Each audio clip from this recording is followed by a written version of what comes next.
Hello, my name is Anish Karmarkar, and I would like to provide you with a brief introduction to ISO IEC JTC1 SC38. I'm a senior director at Oracle and member of a standard strategy and architecture team, which is responsible for overseeing Oracle standards engagements. I'm also the chair of SC38 and the editor of the standard on multi-cloud in SC38. I just mentioned several acronyms that you may not be familiar with. Don't worry about it. I'll explain that in a bit. The important thing to know about SC38 is that it is the place for international standards on cloud computing and distributed platforms. Why are international standards important?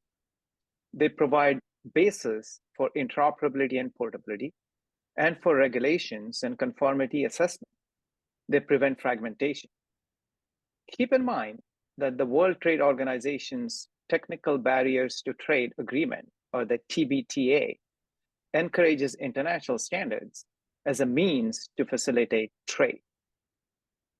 So let's quickly talk about those acronyms that I mentioned earlier. ISO is the International Organization for Standardization. They provide standards for all kinds of things, from camera film speeds to language and currency codes to image formats. IEC is the International Electrotechnical Commission. They provide standards for things such as voltages to electrical fuses to control valves to nuclear power plants and everything in between. In 1987, ISO and IEC came together to create a Joint Technical Committee 1, or JTC1, for standards for information and communication technology.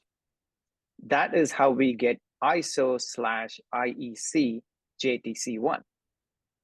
SC38 is a specific subcommittee under JTC1 for cloud computing and distributed platforms that started its work in 2010. So it's been around for a while.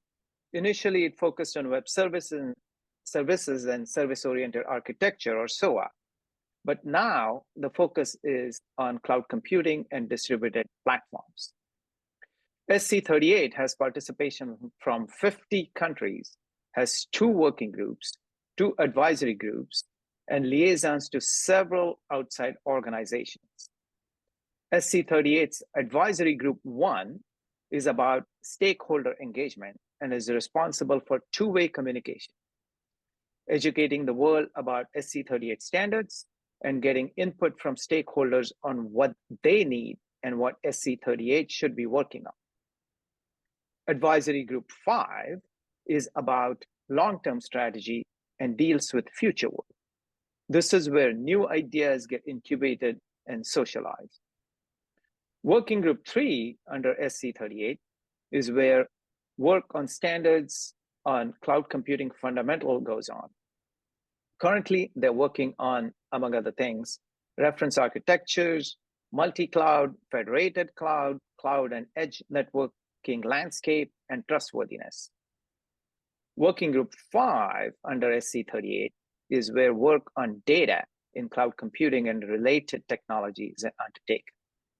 Currently, they're working on, among other things, data spaces, business continuity and resilience, multi-cloud management, organizational autonomy, and digital sovereignty.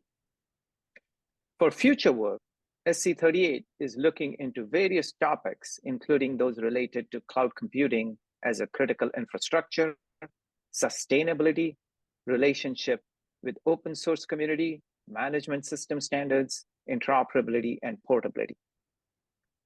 I'll leave you with one final thought.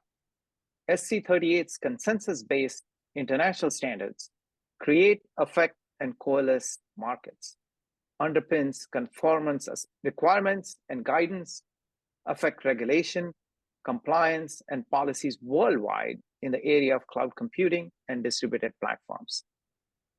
I hope you found this information helpful in understanding what ISO IEC JTC1 SC38 does and why it is important. Thank you.